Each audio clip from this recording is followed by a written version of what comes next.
Hi, I'm Janice Switlo, and today I'm going to take you on a bit of a journey. So this is a longer episode, I warn you, but well worth, I submit, hanging in there to complete. What this is about are railroads. Now, in some of the books I'm quoting from, they'll refer to those as roads. So whenever you hear that term road, I'm not talking about highways or automobile roads, I'm speaking about railroads. And why is this important?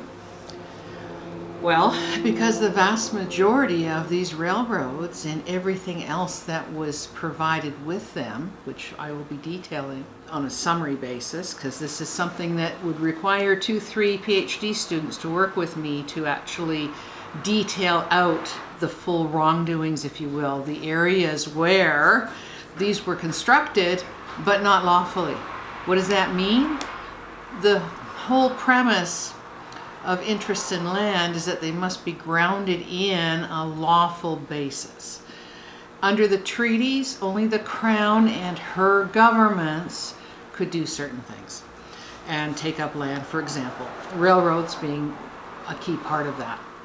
And previously I had looked at a CN rail and reviewed in some detail for a client the process that was underway in terms of what was taken up, what was permitted by legislation, what was actually done, what was actually taken up. And why is this important? Because under equitable principles, for example, passage of time does not necessarily make those lawful. What that means is there's a whole bunch of land in Canada, if you will, that may not be properly Canadian.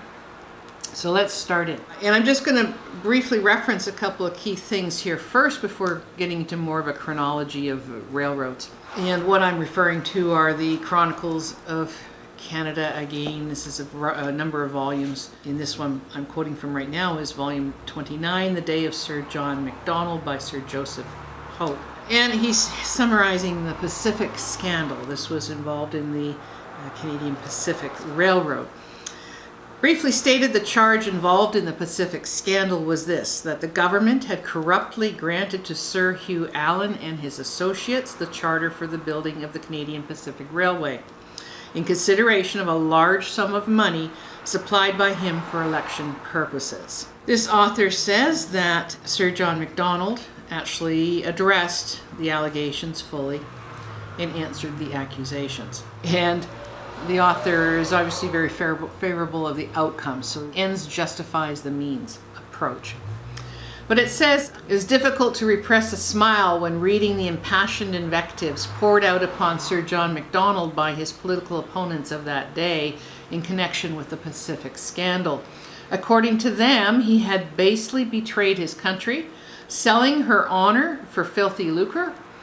He had shamefully prostituted his office. He was a great criminal for whose punishment justice cried aloud, and much more to the same effect. Yet again, this author says, but if you take a look at what the outcome was, then, all is okay. Now, what was proceeding, remember, it was the government that ought to be doing these things, not private companies. And this is when Sir John A. Macdonald was back into office. So he said, the fiscal policy having been settled, Sir John Macdonald again turned his attention to the problem of a railway to the Pacific. The Liberal government, on the ground that the agreement with British Columbia to build the road within 10 years was impossible of fulfillment, had not considered Canada bound by it, but had decided to build the railway not by means of a private company, but as a government work, and to construct it gradually in sections as the progress of settlement and the state of the public treasury might warrant. Now, this is the correct approach as to be consistent with treaties.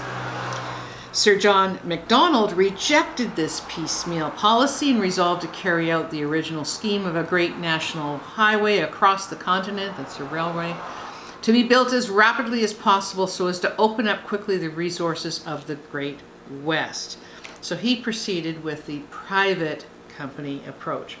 So turning now to some more details as to what transpired, to give you a better sense of the magnitude of the wrongdoing. And this is volume 32, The Railway Builders. it's called, and it's dedicated to all the goings-on of the various railways and developments along, how they came to be, and how these deals got put into place. And it says, nowhere was the part played so momentous as in the vast spaces of the North American continent, and not least in the northern half. The railway found Canada scarcely a geographical expression and made it a nation. So the ends justifying the means. Well, you know, we needed to get those railways done. If not, we wouldn't have a nation. We wouldn't have had a sense of unity and a dominion that was united that would lend itself to the continued building of a nation. And what's emphasized is the close connection between politics and railways that is distinctly Canadian. Notice how no one's speaking about treaties and the permissions granted. So in turning to how to get it done, they were hoping that the British government would cover the costs. It said, in the absence of a colonial federation, the United Kingdom was the main connecting link between the colonies in British North America and was presumably most interested in matters affecting more than a single colony. So this is before Constitution Act 1867. The British government, however, had by this time about decided that the old policy of treating the colonies as an estate or plantation of the mother country, protecting or developing them in return for the monopoly of their trade, did not pay. It had reluctantly conceded them political home rule. It was soon to thrust upon them freedom of trade, and it was not inclined to retain burdens when it had given up privileges. This also contributed to the need to pursue treaties as opposed to conquering by war, for example. And that attitude is also why treaties were well underway but didn't finish up. So you see British Columbia, for example, being left to its own devices, if you will, with the requirement to complete treaties not actually fulfilled. So when Confederation came about in 1867, the building of the intercolonial at the common expense of the Dominion with an imperial guarantee to the extent of £3 million was one of the conditions of union. So railways have formed a basis upon which the colonies would join together, originally in 1867, and as, for example, British Columbia in 1870 insisted on the same criteria. In 1876, there were in all 950 miles of railway under the control of the Dominion government, as against 4268 miles of private lines. Those 4268 miles of private lines had no foundation, no permissions, no lawful basis for construction. The 950 miles of railway under the control of the Dominion government was indeed complying with treaty. Now, a lot of politicians of the time were really keen on, quote, pressing for the annexation of the British territories beyond the lakes. And we've discussed this in an earlier episode. The fact that the Crown had set out the basis upon which it was necessary to proceed in annexation is not part of that. It was necessary to secure permissions by treaty. So after Confederation, all speed was made to buy out the, quote, sovereign rights of the Hudson's Bay Company. Remember, what that's referring to is not land, but governance. That kind of, I've never actually seen that term referred to elsewhere for Hudson's Bay Company interests, calling them sovereign rights. I suggest that's a bit of a stretch, but it does refer to the fact that they were the government of the time for Her Majesty's subjects. So as I mentioned, in 1870, when British Columbia entered the Confederation, its less than 10,000 white inhabitants, deeming themselves citizens of no mean country, kept to their demands by the urging of an indefatigable Englishman, made the construction of an overland railway an indispensable condition of union, and Sir John Macdonald courageously accepted their terms. So these factors, a number of background in terms of what was going on in the United States regarding rival prospective railways and things of that nature, It says it brought the question of a railway to the Pacific on Canadian soil within the range of practical politics. Important questions remain to be settled.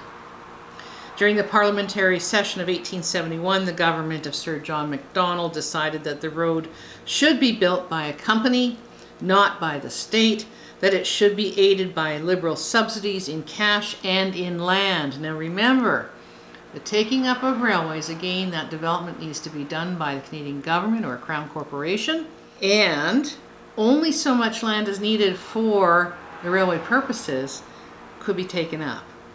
These extensions of land and all sorts of developments, which you'll see further on in this episode, were not permitted by treaty. Again, who was to build the road? Again, we're talking about railroad. It would be a tremendous task for either the government or the private capitalists of a nation of 4 million people. The United States had not begun its Pacific roads till it had over 30 millions of people, and wealth and experience to correspond. It was estimated that the Canadian road would cost $100 million, and it was certain that the engineering difficulties would be staggering. It was not to be wondered at, therefore, that the first offer came from American capitalists. But it soon turned out that one of these American capitalists had exaggerated his influence and that the government was not yet prepared to discuss terms with this group. So Sir Francis Hincks, stormy petrel of railway building, whom Sir John Macdonald had just made his finance minister, suggested to Sir Hugh Allen of Montreal that he should get in touch with these Americans and provide the substantial Canadian interest, which was essential. Sir Hugh Allen was then the foremost businessman in Canada. He was head of the Great Allen steamship line and had become interested in railways shortly before, when rumors of the intention of the Grand Trunk to establish a rival steamship line to Great Britain had led him to assist in promoting the North Shore from Quebec westward to compete with the Grand Trunk and ensure traffic for his steamers. He now opened negotiations with the American capitalists through McMullen. McMullen was a Canadian residing in Chicago who was visiting the Dominion on a canal deputation. So he played a role, came to terms, and then sought associates in Canada. Here difficulties arose. Ontario objected that Allen's control would mean a Quebec rather than an Ontario terminus, and that the Northern Pacific directors with whom he was associated were simply conspiring to get control of the Canadian road in order to delay its construction and prevent it becoming a rival to their own northerly route. Sir George Cartier, too, powerful in the cabinet and salaried solicitor of the Grand Trunk, was a stumbling block. He declared himself emphatically opposed to control by any campaign of Americans, said in French. But Sir Hugh, believing much in money and little in men, resolved to buy his way through. He soon started a backfire in Quebec, which brought Cartier to terms. Ontario rivalry was harder to control. Other railwaymen were organizing. Both companies sought charter and aid. Allen pretended to drop his American associates, and others charged that the connection still existed. The government endeavored to bring about an amalgamation with Allen as the president, and failing this, to organize a new company. So instead of trying to choose between both influential Canadians, if you will, who dictated and controlled election outcomes, hey, why don't you guys get together and do this? In the meantime, Allen was spending money so freely that even his New York associates were astounded. The Dominion elections were held in August 1872, and Macdonald, Cartier, and Langevin drew heavily on Allen's funds, $162,500 in all, with a promise from Cartier that any amount which you or your company shall advance for that purpose shall be recouped to you. So it's election time, so turning to Allen, how about helping out with the election? After the election, a new company, the Canadian Pacific, was organized with representative men from each province as directors, and the new board, of its own motion, was elected Allen president. To this company, the government granted a charter, promised a subsidy of $30 million and 50 million acres of land, but insisted upon excluding the American interests. Allen acquiesced, and repaying the advances made informed New York that negotiations were ended. McMullen and his associates, angry at this treatment, conveyed rumors to the opposition leaders, and finally Allen's confidential correspondence, stolen by a clerk in the office of Allen's solicitor, was made public. The fat was in the fire. It showed that favors were shown in the contract made, and that all that Allen secured by the government's victory was the certainty that the railway project would not be postponed or dropped altogether, and that he would be given control. Sir Allen had said with much force, "The plans I propose are in themselves the best for the interests of the Dominion, and in urging them on the public I am really doing a most patriotic action." Undoubtedly, Sir John Macdonald sincerely held a similar opinion. Unfortunately, I don't think that's sarcasm. So here's what Cartier went about doing. "The plans I propose, as I just said, are in themselves the best for the interests of the Dominion. In urging them on the public, I am really doing a most patriotic action." This is the letter that was stolen. "But even in that view, means must be used to influence the public. And I employed several young French lawyers to write it up in their own newspapers. I subscribed a controlling influence in the stock and proceeded to subsidize the newspapers themselves, both editors and proprietors. I went to the country through which the road would pass and called on many of the inhabitants. I visited the priests and made friends of them, and I employed agents to go among the principal people and talk it up." This is like modern day consultation that takes place, only much more openly written about. "I then began to hold public meetings and attended to them myself, making frequent speeches in French to them, showing them where their true interests lay, and I formed a committee to influence the members of the legislature. This succeeded so well that in a short time it had 27 out of 45 on whom I could rely, and the electors of the ward in the city, which Cartier himself represents, notified him that unless the contract for the Pacific Railway was given in the interests of Lower Canada, he need not present himself for re-election." So with this politics clearly wrapped up in how to get this railway done, who gets to make the money, if you will, from this largest endeavor. The Allen Company gave up its charter, eventually, unable to raise capital in face of financial depression and political upheaval. The Liberal Party, led by Alexander Mackenzie, swept into power by a wave of popular indignation, first endeavored to induce other capitalists to take up the work. But the government's offers of $10,000 in cash and of 20,000 acres of land for each mile, plus an undetermined guarantee, had no takers in the years of depression that followed. Mackenzie then decided that the government should itself build the road. Now, again, this was really only, he tried to get other people. This is not an acknowledgement by that Liberal government to say, hey, we have to do it this way because this is what the treaties say. So, changeover of government. Now we're in June 1880. Sir John Macdonald, speaking at Bath, made the announcement that a group of capitalists had offered to build the road on terms which would ensure that in the end it would not cost Canada a single farthing. 4 months later, a contract was signed in Ottawa by which the Canadian Pacific Syndicate undertook to build and operate the whole road.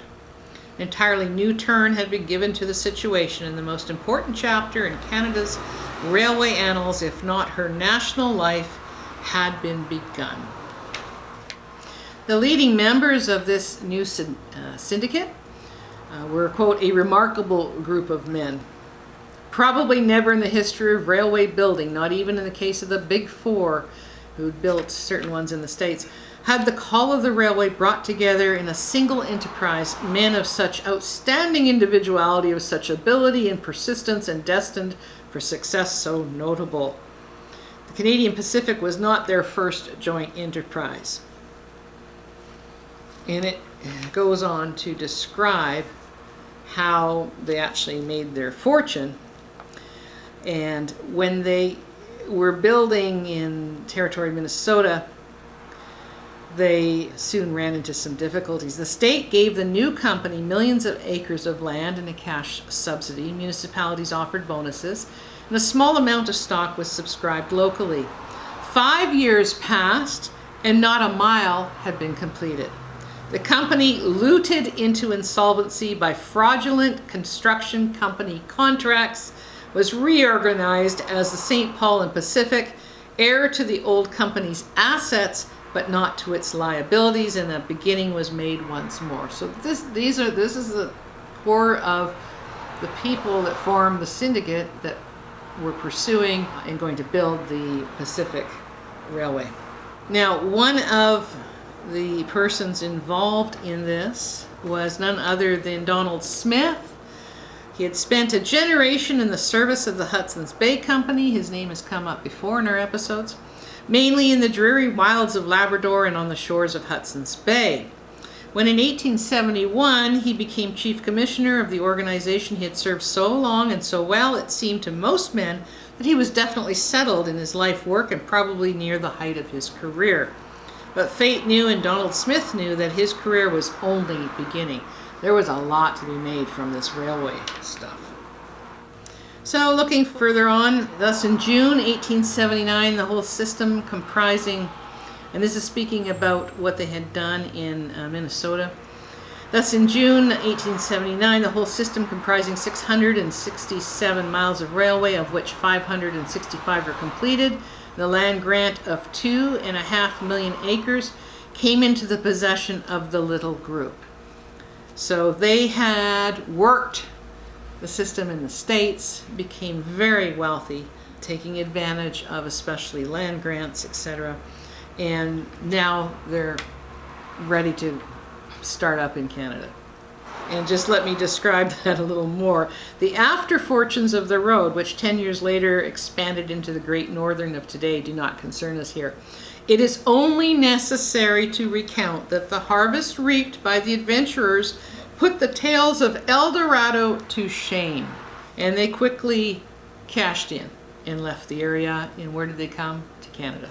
So these were the men to whom the Canadian government turned when the Minister of Railways, Sir Charles Tupper, urged them to unload upon a private company the burden of completing the road to the Pacific. Catch them before they invest their profits was the advice of Sir John's most intimate advisor, that shrewd Eastern Townships politician, John Henry Pope. That proceeds. The contract is signed in Ottawa on October 21, 1880. And it's signed by a bunch of people, but Donald A. Smith's name was not there. It was only 2 years since he and Sir John, on the floor of the House of Commons, had called each other liar and coward and any other significantly strong epithet they could put their tongues to, and it was to be a few years more before the two Highlanders could cover their private feud with a coating of elaborate cordiality. So to preserve appearances, Smith's interest was kept a secret, but a very open one. When Parliament met in December 1880, the contract was laid before it. The terms were princely. For constructing some 1,900 miles, the syndicate were to be given free and complete the 710 miles under construction by the government, $25 million in cash, and 25,000 acres of selected land in the Fertile Belt. Again, no foundation to be doing that. They were promised exemptions from import duties on construction materials, from taxes on land for 20 years after the patents were issued, and on stock and other property forever, an exemption from regulation of rates until 10% per annum was earned on the capital. Assurance was given that for 20 years, no competitive roads, that's railways, connecting with the western states would be chartered. No line of railway south of the Canadian Pacific, except such line as shall run southwest or to the westward of southwest, nor to be within 15 miles of latitude 49. 10 years were given to complete the task, and $1 million was deposited as security. The contract was received by Blake, then leader of the opposition, and his followers with a unanimous shout of disapproval. During the Christmas recess, Blake endeavored to raise the country against it. A rival syndicate was hastily organized. After depositing $1,400,000 in chartered banks as evidence of good faith. They offered to build the road for $3 million and 3 million acres less, to pay duty on all supplies imported, and to abandon the monopoly clause, the exemptions from taxation, and the exemption from rate regulation. With this weapon to brandish, Blake gave the government proposal no respite. But on a straight party vote, the contract was ratified by Parliament and received the formal royal assent in February 1881. It was in many ways unfortunate that from the outset the Canadian Pacific Project was made the football of party politics. This author says that the government was right in deciding for private construction and operation. There has since been little question.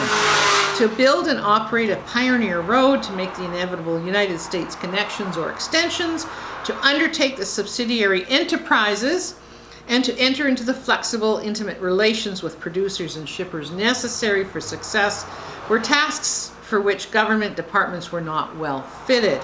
With the traditions which has unfortunately become established in Canadian politics, there would probably be campaign contributions in the one case and graft in the other. But in the one case also, there would probably be efficiency, and in the other, red tape and stagnation.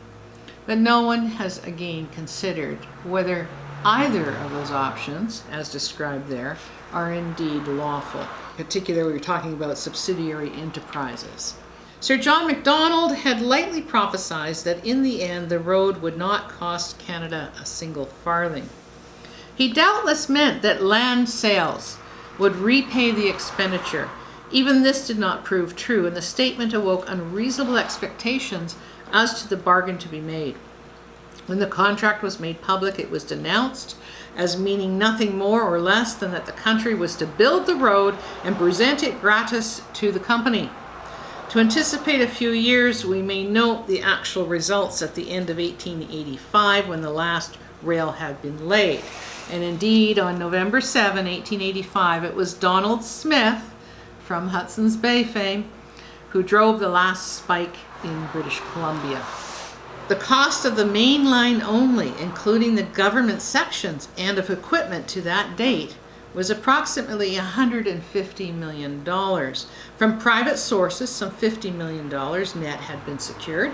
The $65 million in stock had been sold at varying prices, realizing slightly over $30 million for the Treasury, and first mortgage bonds, land grant bonds, less amount redeemed, and outstanding accounts made up the balance. The government on its part had given, by the final arrangements, $35 million in cash and completed road costing another $35 million. 3.5 million acres of the land grant had been sold for about $11 million. And at only $2 per acre, the 14-odd million acres left were worth over $29 million. So add those up in terms of the amount of land that was given and taken up. First, again, private companies cannot, under treaties, take up anything. Only the Crown can, and her governments can. And that, of course, includes setting up a Crown corporation to do the development. But it's only for a certain amount of the road that's necessary to build that railway on, not for all the additional developments that were taking place and that kind of magnitude of acreage. Looking back now, after the lapse of 30 years, it would seem that the government, because remember this is 1915, this book, it would seem that the government would have done better if it had given less of the land, which was to prove so valuable, and had instead guaranteed the dividend on the stock for a term of years. Yet there really is no lawful basis to give these land grants, except to the extent that, assuming it were a Crown corporation, the land required is the bed of the tracks, etc., in certain reasonable amount necessary. The government subsidies were the first resource for this construction. The $25 million in cash and the 25 million acre land grant were to be paid as construction advanced. If the land grant were put on the market at once for sale to settlers, it would bring relatively little in face of the competition of the free homestead land in adjoining sections. Three expedients were devised to make it available as soon as possible. An extensive campaign was begun to advertise the government free land and thus exhaust the supply along the railway line, and at the same time provide producers of freight. So this is land that's not even right along the rail, according to this, because homesteading was still being done right along. Now remember, for settlement purposes, there are permissions. There was also the Canada Northwest Land Company that was organized to buy 5 million acres for a long hold. So this is land speculation. Again, no permissions in the treaties for any of this nonsense. But of course, individuals planning to make huge returns. The company included several members of the syndicate as well as some English investors to whom land appealed more than railway stocks. Found itself unable to handle this amount, and the purchase was reduced to 2,200,000 acres. Sales to other companies and to individuals brought the total amount received or due from land by the end of 1885 up to $11 million. So you can imagine the number of transactions that are based on an unlawful taking. What does that mean? No matter how much you deal with that land, its foundation is not lawful. This is why you have title insurance. What does that mean? The original owners still retain those permissions. And who are the original owners? Of course, the Indigenous nations. It says the fact remains that the bulk of the resources utilized in the original building of the road were provided or advanced by the people of Canada. Notice, of course, there's no reference to the fact that whose land is this and where is this railway being constructed upon, under what basis. It says the nation of today were the 4 millions of the Canada of the 80s who flung a great railway across the vast, unpeopled spaces of a continent to the far Pacific. Unpeopled. There's that doctrine of discovery again being referenced in 1915 in this history book, that it was vacant land. Why? Because Indigenous nationals, not people. And that's why you many times will see definitions in legislation that mirror this concept. So referring specifically to the subsidy and control, in the western provinces, a parallel policy of aiding local lines, railway lines, was adopted in 1884, except that land instead of cash was offered, a policy maintained until 1894. So here we have 10 years of other railways also being constructed by the giving away of land that is not actually used for railway purposes, but rather to facilitate sales and leverage and use of that land to raise money to build the railway. Acting upon the wide power conferred by the British North America Act, remember that's 1867, it's now called the Constitution Act 1867, the Dominion government in 1883 sweepingly designated as works for the general advantage of Canada, and therefore subject to federal control, not only the main lines of railways, but the branch lines then or thereafter connecting them with or crossing these lines, or any of them. The power thus claimed was not effectively exercised for some time. Dalton McCarthy repeatedly urged in Parliament from 1880 onward the creation of a Dominion Railway Commission, but the opposition of the railways proved too strong for him. Somebody at some point pointed out, you know what, we're supposed to be owning these, building them, running them, as per treaty. So despite that recommendation and being pushed, their report noted, there was a review on this, the existence of many grievances and suggested specific remedies, but considered that until further experiences of the workings of the English and American commissions, there was an American commission set up, Canada's needs could best be met by an extension of the powers of the Railway Committee of the Cabinet. Now, the Railway Committee is not owning the railways. The Railway Committee is handing out treats to those who will be building and profiting from the railway. One politician said he'd estimated that the road could not pay until there were 2 million people in the West, yet pay it did from the start. The company capitalized its scenery and built up a paying tourist trade. When wheat was lacking, ends were made to meet by carrying trainload upon trainload of buffalo bones to eastern factories. An active immigration campaign was carried on. Various industries along the line, from coal companies to flour mills, were helped forward for years.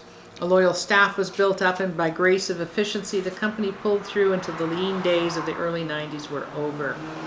All because, and all this stuff is being put on land that they had no right to have access to. They had no ability to take that land up. Canada had no ability to grant that land to third parties and companies. It could only deal with that land as a crown corporation, for example. Governments have many a time given lavish aid. Promoters have often built roads entirely out of the proceeds of bond issues. Financiers have dominated great railway systems by majority or controlling interest in the stock. But never before did a group of men plan to unite on such a scale, all three arrangements, to build 10,000 miles of railway without themselves investing $1 and still retain control. And this is talking about the men behind the Canadian Northern Railway. Not only planned such a project, but carried it through, displaying in the process in every stage of the undertaking a mastery of political diplomacy and untiring persistence and great financial resourcefulness. Their plan was simple in principle, if wondrously complicated in working out. It was to build the road by government subsidies and the proceeds of bonds, and to control the road by issuing for themselves common stock. Dominion and province vied in aid. This aid took many forms. The Dominion had abandoned in 1894 its policy of giving land grants because it became aware it's not something they could lawfully do. Its policy of giving land grants. But the original companies, which combined to form the Canadian Northern, had previously been promised and later received over 4 million acres. Up to 1914, about $18 million had been realized from the sale of parts of this land, and the grants unsold were worth at least 10 millions more. In addition, Ontario gave 2 million acres and Quebec 1/3 as much. Cash subsidies were not wanting. The Liberal government of Sir Wilfrid Laurier voted something less than 2 million in cash to aid in building the link between Winnipeg and Lake Superior. But it was neither to land grants nor to cash subsidies that the Canadian Northern looked for its chief aid, but to government guarantees.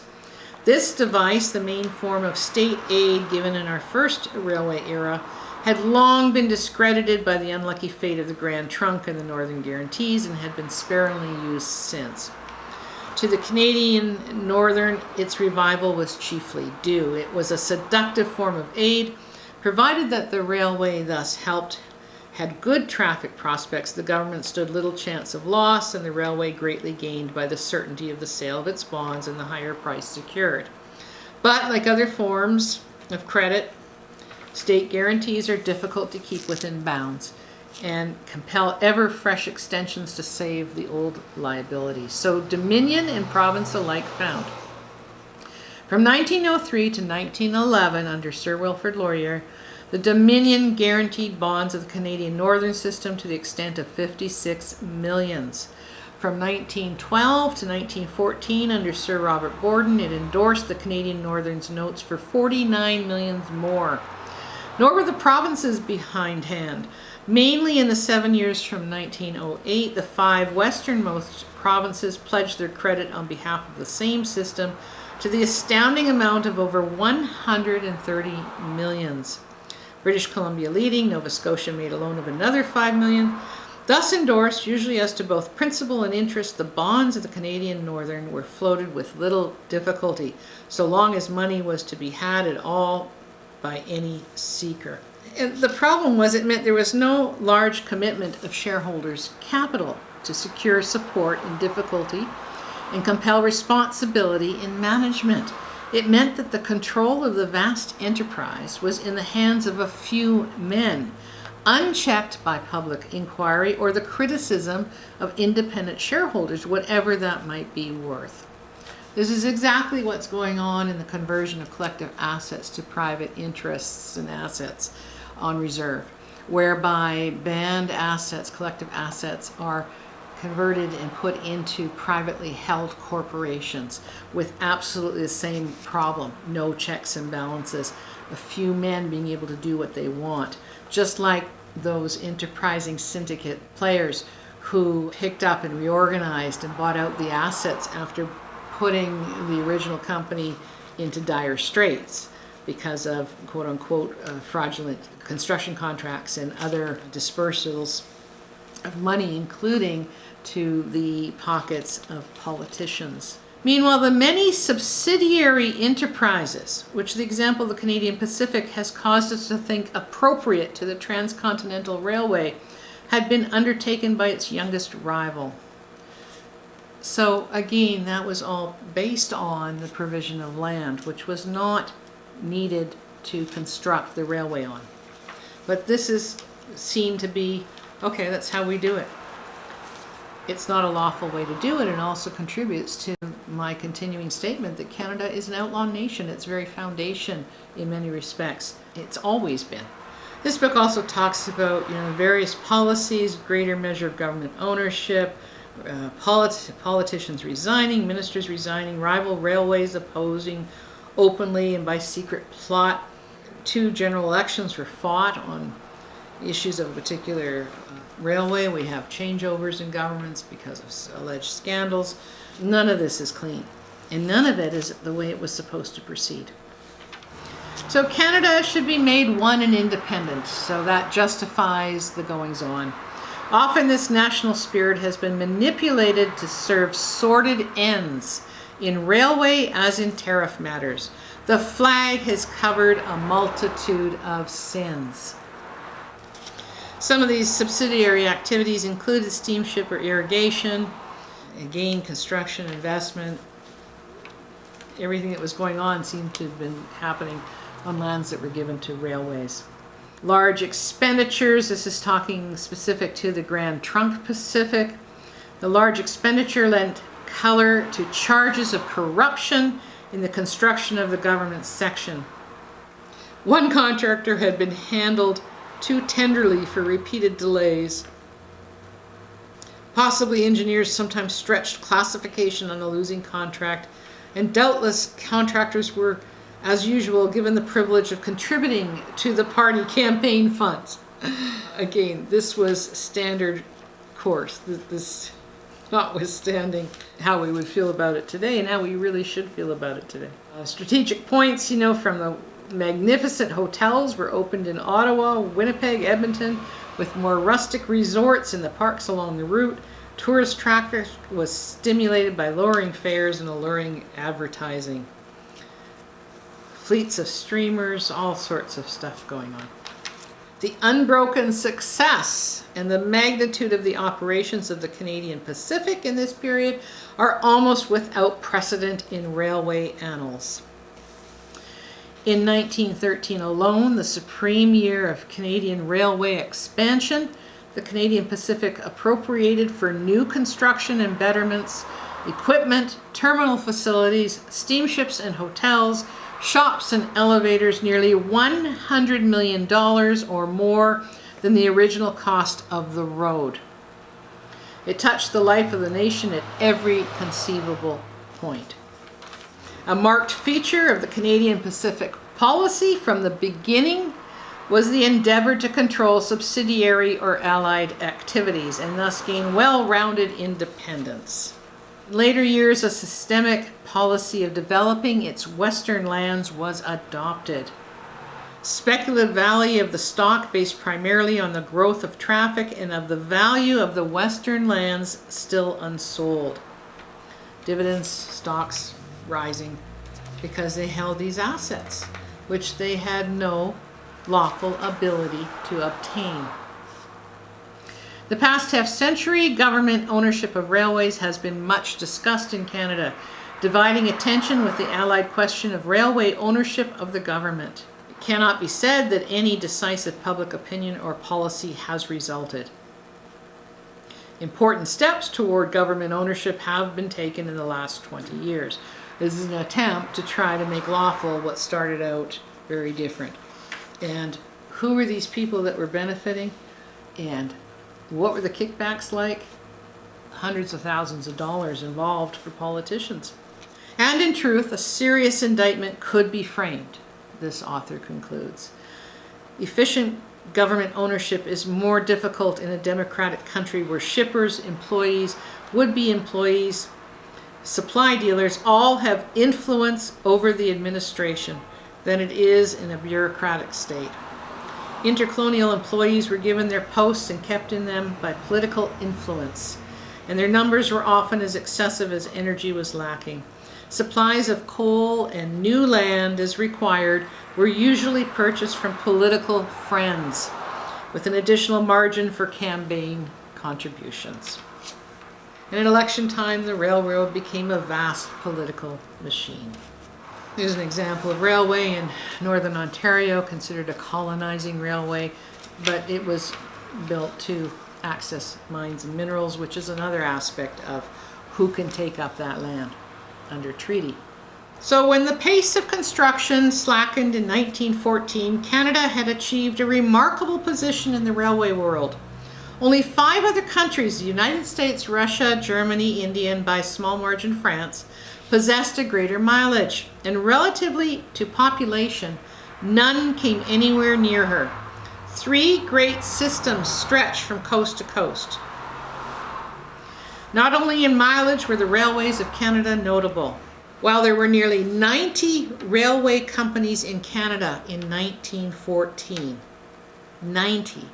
The 3 transcontinental systems controlled more than 80% of the total mileage.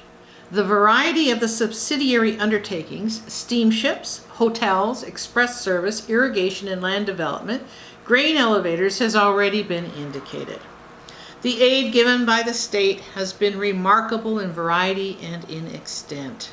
Land grants exceeded 50 million acres. Privately owned railways of the Dominion were then capitalized at $1.5 billion.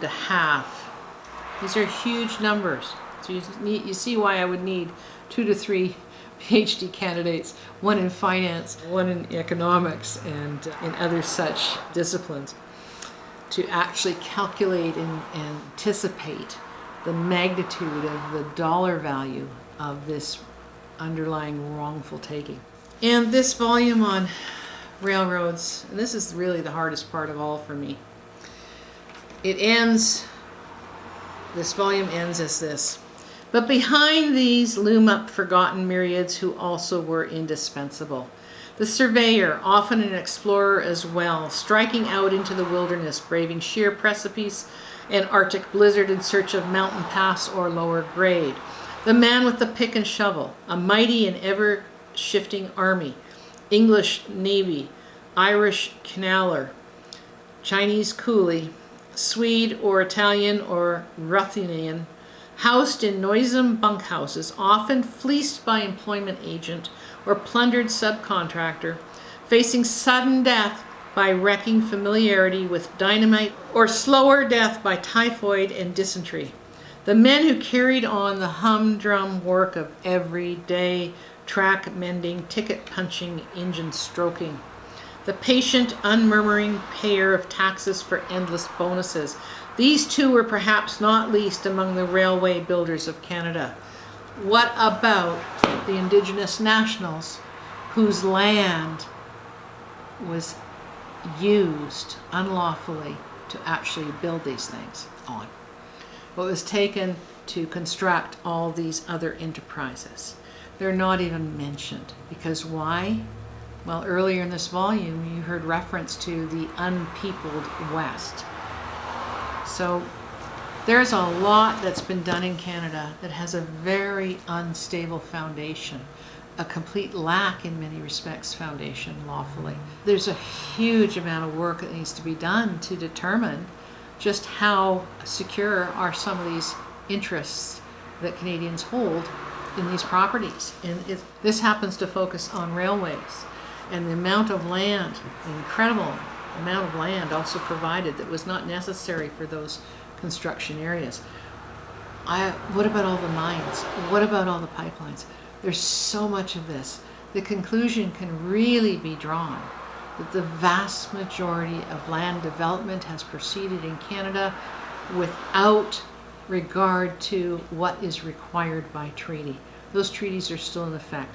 Is it any wonder that Canada is desperate to get out from under the treaties and desperate to get Indigenous nationals to abandon who they are, therefore their nations fall, the treaties fall, and get them tightly under Canada? Because the entire foundation, the entire economic structure of Canada is vulnerable because they didn't do it the way they were supposed to. And instead, they engaged in conduct that allowed for individuals to benefit, the ruling elite and their friends. And that's all I have to say.